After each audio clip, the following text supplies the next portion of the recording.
الیزا لام کے ساتھ کیا ہوا، اس کی باڈی اس ٹینک میں کیسے پہنچی اور باقی سب کچھ، اس سارے بیک گراؤنڈ اور اس سارے کیس کو سمجھنے کے لیے سب سے پہلے ضروری ہے کہ ہم سیسل ہوٹل، یعنی جس ہوٹل میں الیزا لام قیام کر رہی تھی، اس ہوٹل کے ماضی کو دیکھیں۔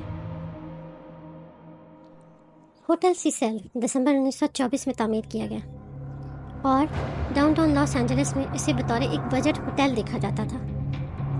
یہ وہاں لاس اینجلس میں کافی مشہور ہوٹل تھا کیونکہ یہ بجٹ فرینڈلی ہوٹل تھا، ایک ہاسٹل بھی تھا اور لاس اینجلس میں موجود بے گھر افراد کے لیے ایک سستی رہائش فراہم کر رہا تھا۔ 2011 میں اس کا نام تبدیل کر کے اسٹے آن دا مین رکھا گیا تاکہ اس کا وہ خوفناک ماضی جو اس کے ساتھ موجود ہے اس سے اسے نجات دلائی جائے۔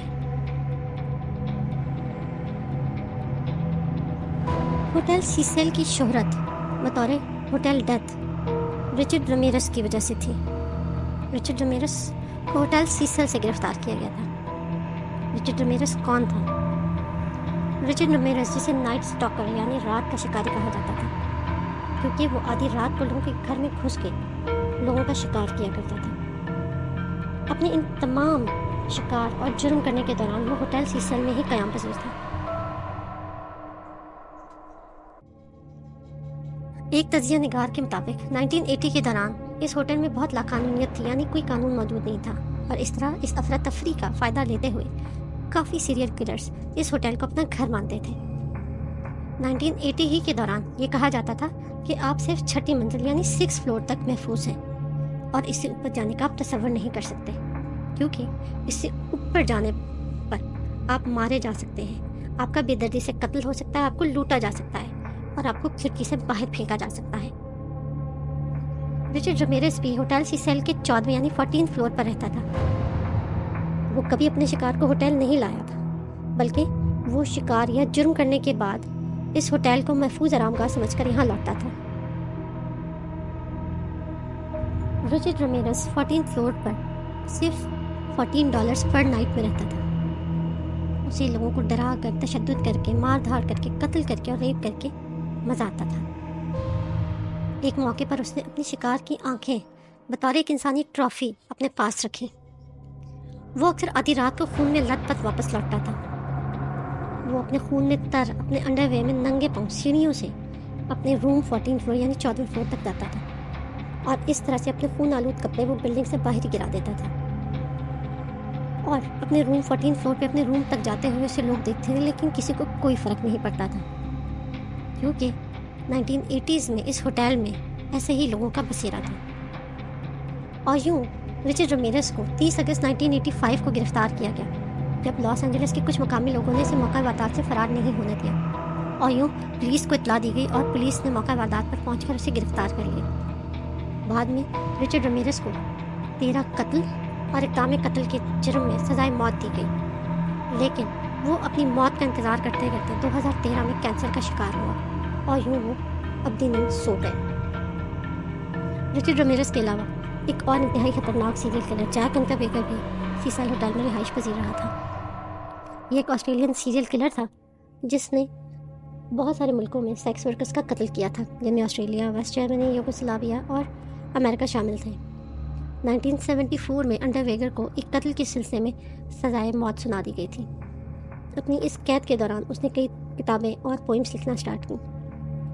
اس کی اس کاوش کے دوران اپیل کی گئی کہ وہ اب اپنی پرتشدد زندگی کو خیر بات کر چکا ہے، اس لیے اسے پیرول پر رہا کیا جائے، اور اس طرح سے 1990 میں یعنی 1990 میں اسے پیرول پر رہا کر دیا گیا تھا، اور اس کے بعد اس نے ایز اے پلے رائٹر یعنی ایک اور جرنلسٹ کے طور پر کام کرنا شروع کیا۔ جیک انٹرویگر نے رہائی کے بعد ایز اے جرنلسٹ کام کرنا شروع کر دیا تھا، لیکن اس کے ساتھ ساتھ اس نے ابھی بھی کام ختم نہیں کیا تھا، ابھی بھی وہ بہت ساری سیکس ورکرز کو اس کے دوران قتل کرتا رہا۔ اس طرح سے 1992 میں اسے گرفتار کر لیا گیا، لیکن سزائے موت سے پہلے ہی اس نے جیل میں خود کو پھانسی لگا دی، اسی طریقے سے جس طرح سے وہ اپنے شکار کو قتل کیا کرتا تھا یا پھانسی لگایا کرتا تھا۔ اور اس طرح سے سیسل ہوٹل کی شہرت میں ایک نام جیک انٹرویگر کا بھی ہے۔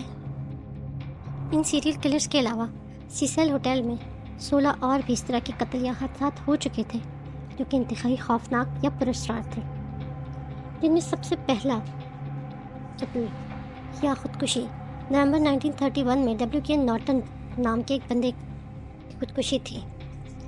اس بندے نے زہر کھا کر خودکشی کی تھی۔ بعد میں پتہ چلا کہ وہ مینہٹن بیچ کا رہائشی تھا اور اس نے ہوٹل سیسیل میں جیمز ویلی کے نام سے اپنی رجسٹریشن کرائی تھی۔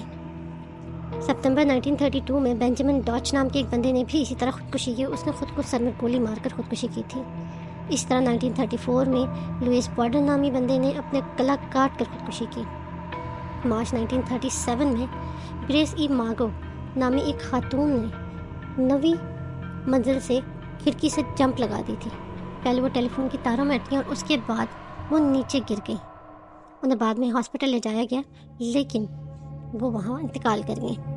1939 میں ایرون سی نبلٹ نامی ایک بندے نے بھی خودکشی کی۔ اس نے بھی زہر کھا کر خودکشی کر لی تھی۔ اسی طرح 1940 میں بھی ڈوروٹی سیگر نامی ایک بندے نے زہر کھا کر خودکشی کی۔ اسی طرح 1944 میں ڈوروٹی جین پورل نامی ایک عورت نے اپنے نیو بارن بیبی کو 14ویں منزل سے نیچے گرا دیا تھا اور اس طرح سے اپنے بیٹے کی ڈیتھ ہو گئی تھی۔ 1947 میں رابرٹ اسمتھ نے خودکشی کر لی تھی۔ وہ بھی 7ویں منزل سے اس نے جمپ کیا تھا اور اس طرح سے خودکشی کر لی تھی۔ 54 میں ہیلن گرنی نامی ایک بندے نے بھی خود کو بلڈنگ سے گرا کر خودکشی کر لی۔ 1962 میں جولیا فرانسس نامی ایک بندی نے خودکشی کی۔ اسی طرح اکتوبر 1962 میں پالین جارجن کینی نام کی ایک بندی نے 9ویں فلور سے جمپ لگایا اور اس جمپ کے دوران نیچے سے پیدل گزرنے والے ایک اور شخص کیا نے جو کہ گزر رہا تھا اس کے اوپر وہ گر گئی اور اس طرح سے ان دونوں کی ہی ڈیتھ ہو گئی۔ اسی طرح 1964 میں پیجن گولڈی نام کی ایک بندی کو پوری طرح سے چاقو گھونپا گیا تھا، اسے مارا گیا تھا اور اس کا ریپ کیا گیا تھا اور اس کی باڈی سیسیل ہوٹل سے برآمد ہوئی۔ اس طرح 1975 میں بھی ایلیزن لوور نام کی ایک عورت نے 12ویں منزل سے نیچے جمپ کر کے خودکشی کر لی تھی۔ 1992 میں بھی ایک عورت نے بلڈنگ سے جمپ لگا کر خودکشی کر لی تھی اور فیبرری 2013 کو بھی ایلیزا لیم کی ایکسیڈنٹل ڈیتھ ہو گئی تھی ہوٹل سیسیل میں، اور جون 13 2015 کو بھی ایک اور ڈیتھ ہوئی سیسیل ہوٹل میں جس کا نام نہیں معلوم ہو سکا۔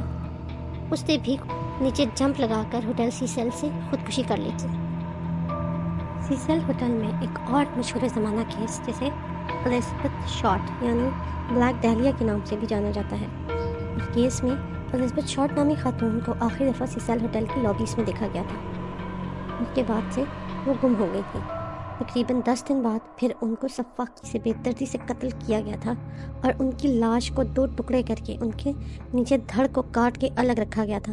ان کی آنتیں نکال کے باہر پھینکی گئی تھیں اور اسی طرح ان کے چہرے کو، ان کے منہ کو پورا کاٹ کے کانوں تک کاٹ دیا گیا تھا اور ان کی انتہائی مسخ شدہ لاش قریب کے ایریا سے ملی تھی۔ اس طرح سے الزبتھ شارٹ کے کیس کو بھی سیسیل ہوٹل سے جوڑا جاتا رہا ہے۔ ایلیزا لیم کے کیس کی کافی مشابہت 2002 میں جاپانیز ایک ہارر فلم ڈارک واٹر سے بھی ہے۔ یہ جو ہارر فلم جاپان میں بنائی گئی تھی یہ ایک ماں اور بیٹی کی کہانی ہے جس میں ماں کا نام ڈہلیا اور بیٹی کا نام سیسیلیا ہے۔ یہ دونوں رینٹ پر ایک اپارٹمنٹ لیتے ہیں لیکن کچھ ہی دنوں میں ان کے بیڈ روم کی چھت میں سے کالا پانی ٹپکنے لگتا ہے۔ انہیں پتہ چلتا ہے کہ ان کے گھر کی جو چھت ہے اوپر اس پہ سارا پانی بھر گیا ہے اور جو اوپر چھت پہ جو فیملی رہتی تھی وہ گھر چھوڑ کے اچانک پراسرار طور پر غائب ہو گئی ہے۔